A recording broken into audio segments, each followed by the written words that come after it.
Hello everyone, welcome back to my channel. Today we will discuss another case law on Hindu Marriage Act. Case name is Court on its own motion. लज्जा versus state 2012 का case है. Facts देख लेते हैं इस case के. A letter was addressed to the Honorable Chief Justice by Shrimati Lajja Devi alleging that her daughter Miss Meera, aged 14 years, had been kidnapped by the four individuals while she had gone to Delhi to meet her maternal uncle. तो एक woman होती है लज्जा देवी, वो chief justice और supreme court को एक letter लिखती है जिसमें वो बताती है कि उसकी जो बेटी है जिसकी एज सिर्फ 14 ईयर्स है, वो अपने मैटरनल अंकल से मिलने गई थी और उसके बाद वो मिसिंग हो गई. The letter was treated as a writ petition and as a consequence an FIR was registered against the accused person. उस लेटर को as a writ petition treat किया गया और फिर एक FIR रजिस्टर की गई. During investigation the local police arrested Charan Singh and recovered Miss Meera finding that the two had been living together for a time being. तो इन्वेस्टिगेशन के टाइम क्या होता है, चरण सिंह को अरेस्ट किया जाता है और पता चलता है कि चरण सिंह और मीरा बहुत टाइम से इकट्ठे रह रहे थे. The statement of Miss Meera under section 164 CRPC was recorded. In this statement, she stated before the Metropolitan Magistrate that she had gone and solemnized a marriage with Charan Singh as per Hindu rites and ceremonies. तो जो मीरा होती है उसकी statement record होती है जिसमें बताती है कि उसने चरण सिंह से शादी कर ली है हिंदू रीति रिवाजों के according. Out of her own free will since her uncle and aunt were attempting to marry her to someone else. वो बताते कि मैंने अपनी मर्जी से शादी की है क्योंकि उसके जो अंकल और आंटी होते हैं वो उसकी जबरदस्ती किसी और से शादी करवाना चाहते थे. Upon inquiry it was found that at the relevant time Miss Meera was only 13 years old. अब शादी तो उसने कर ली है बट उस टाइम उसकी एज कितनी थी, 13. और हिंदू मैरिज एक्ट में जो वुमेन की एज दी है शादी के लिए वो दी हुई है 18. As she was unwilling to return to her parents, she was sent to the Nirmal Chhaya in judicial custody. वो अपने पेरेंट्स के पास जाने से मना कर देती है तो उसको जुडिशियल कस्टडी में भेज दिया जाता है. However, during subsequent hearing, she agreed to return to her parents upon assurance that she would not be forced into another marriage. But फिर उसके पेरेंट्स क्या करते हैं, एश्योरेंस देते हैं कि उसकी दोबारा कहीं और शादी नहीं की जाएगी. फिर वो अपने घर जाने के लिए मान जाती है. Meanwhile, the family of Charan Singh, the alleged husband, also sought custody of the Meera.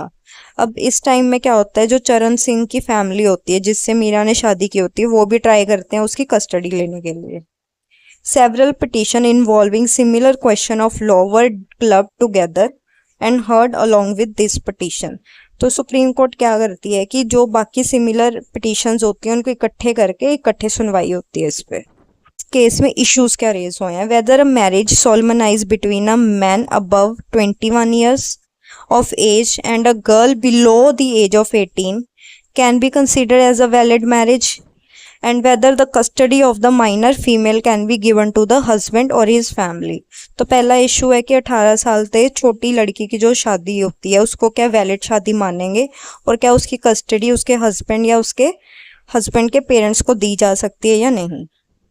Second issue, whether such a minor female can be said to have reached the age of discretion to walk away from the guardianship of her parents and refuse to return. If yes, whether the state can retain her custody. दूसरा question क्या है कि 18 साल से छोटी minor female क्या वो खुद से डिसीजन ले सकती है अपने पेरेंट्स के घर से खुद चले जाने के लिए, और क्या जो स्टेट है वो उसकी कस्टडी ले सकती है जैसे इस केस में जुडिशियल कस्टडी में रखा गया था उसको.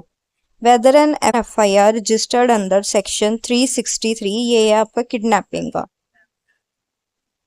पनिशमेंट फॉर किडनैपिंग और इसमें दिया हुआ है punishment for rape of the Indian penal code against the accused can be question solely on the basis of the minor statement asserting that she had consented to the marriage.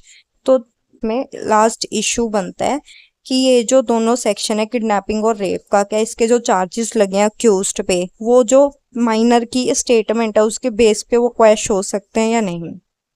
Supreme court का decision देख लेते हैं.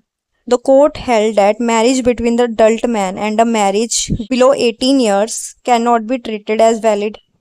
तो पहले तो supreme court बोलता है कि 18 साल से कम जो बच्चे की शादी हुई है उसको हम वैलिड नहीं मानते हैं.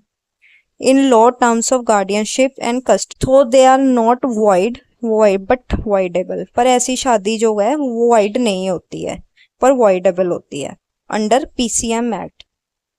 PCM Act is your Prevention of Child Marriage Act 2006. Custody of minor female cannot be automatically given to the husband or his family even if the marriage has been solemnized because welfare of the minor remain the paramount consideration. तो इसमें क्या कह रहे हैं कि जो बच्चे की कस्टडी है वो कभी भी उसके इन लॉज को नहीं दी जा सकती है, हस्बैंड को नहीं दी जा सकती और हमेशा उसके वेलफेयर को ध्यान में रखा जाएगा.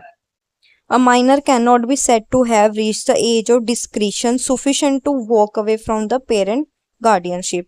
18 साल से कम बच्चे को इतनी डिस्क्रिशन नहीं दी जा सकती कि वो अपनी मर्जी से अपने पेरेंट्स का घर छोड़ के चला जाए, पेरेंट्स या फिर guardian. Bye her statement and the state is empowered to retain the custody to safeguard her interest. लेकिन स्टेट के पास राइट है कि वो उसकी कस्टडी रख ले और उसके इंटरेस्ट को बचा के रखे, सेफगार्ड करे.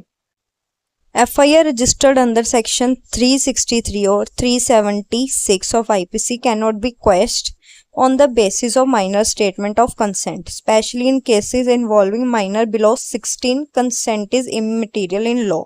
तो लास्ट में यह क्या कह रहे हैं कि जो FIR हुई है उस लड़के पे वो भी क्वेश्चन नहीं होगी और 16 साल से कम बच्चे का अगर कंसेंट है तो वो इमटेरियल है लॉ के अंडर, उसको माना नहीं जाएगा.